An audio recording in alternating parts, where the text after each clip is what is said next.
Hello student, जय हिंद। तो आइए देखते हैं ये सवाल जो हमारा यूपीएससी सी सेट 2023 के पेपर में पूछा गया था, और देखते हैं कि इस सवाल को और इस तरीके के सवालों को किस तरीके से सॉल्व किया जाता है। सवाल कह रहा है, for any choices of X Y and Z the 6 digit number of the form X Y Z is divisible by. यानी कि हमारे पास एक 6 डिजिट का नंबर है एक्स वाई जेड। ठीक है, तो आप देख सकते हो कि हमने एक 3 डिजिट के नंबर को 2 बार लिखा है। तो ऐसा जो 6 डिजिट का नंबर है वो निम्न में से किससे हमेशा डिविजल होगा।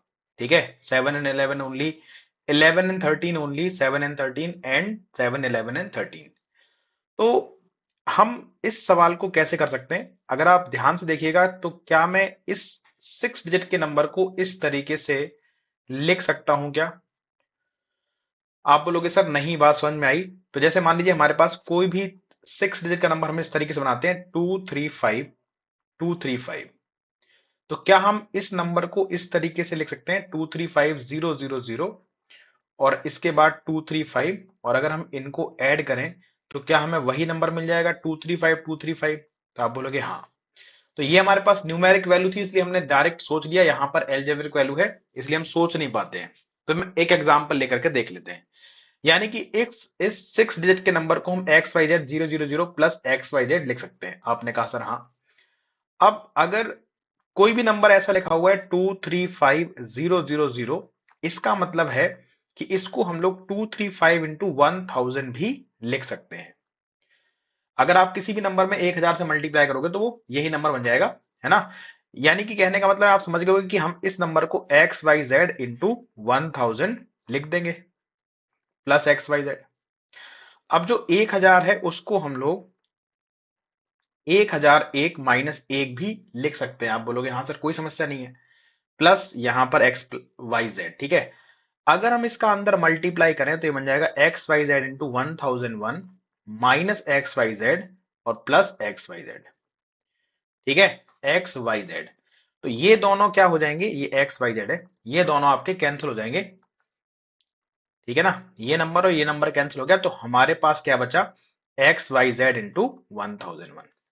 यानी कि हम तो यहां से चले थे, लेकिन हम आ कहां गए, आ गए हम यहां पर। इसका मतलब है हम ये कह सकते हैं कि कोई भी हमारे पास 6 डिजिट का नंबर अगर एक्स वाई जेड इस टाइप का होता है, तो उसका मतलब आप एक्स वाई जेड इंटू 1001 लिख सकते हो। यानी कि आप किसी भी 3 डिजिट के नंबर को जब 1001 से मल्टीप्लाई करते हो तो वो एक 6 डिजिट का नंबर बन जाता है, एक्स वाई जेड, है ना।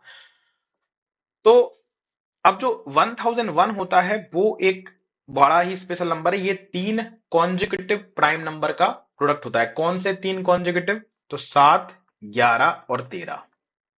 तो अगर कोई नंबर 7, 11 और 13 का मल्टीपल है तो वो संख्या 7 से भी डिविजल होगी, 11 से भी और 13 से भी। यानी कि हमारा आंसर क्या बन जाएगा, ऑप्शन नंबर डी बन जाएगा। तो इस तरीके के सवालों को आप आसानी से सॉल्व कर सकते थे। यहां मैं आपको थोड़ी सी एडिशनल नॉलेज भी देता हूं कि अगर हमारे पास कोई भी 2 डिजिट का नंबर है एक्स वाई, और इसको अगर अपन 101 से मल्टीप्लाई करते हैं तो हमें एक 4 डिजिट का नंबर मिल जाता है एक्स वाई। इसी तरीके से अगर हमारे पास 2 डिजिट के नंबर को हम 10101 से मल्टीप्लाई करते हैं तो हमें एक 6 डिजिट का नंबर मिल जाता है एक्स वाई। और इसी में अगर हमें ये याद होता कि हम 3 डिजिट के नंबर एक्स वाई जेड को 1001 से मल्टीप्लाई करते तो हमें एक 6 डिजिट का नंबर मिल जाता एक्स वाई जेड। तो अगर ये कॉन्सेप्ट हमें पता होता तो हम डायरेक्ट इसका आंसर लगा सकते थे बिना टाइम वेस्ट किए। और इसके पीछे का कॉन्सेप्ट क्या है, कॉन्सेप्ट हमारे पास ये है। तो इसी तरीके के वीडियोस को देखने के लिए, कॉन्सेप्ट सीखने के लिए आप मैथमेटिक्स बाय दीपेंद्र सिंह को सब्सक्राइब कीजिए और सेशन को ज्यादा से ज्यादा शेयर कीजिए। मिलेंगे अगली सेशन में, तब तक के लिए टेक केयर, बाय, जय हिंद।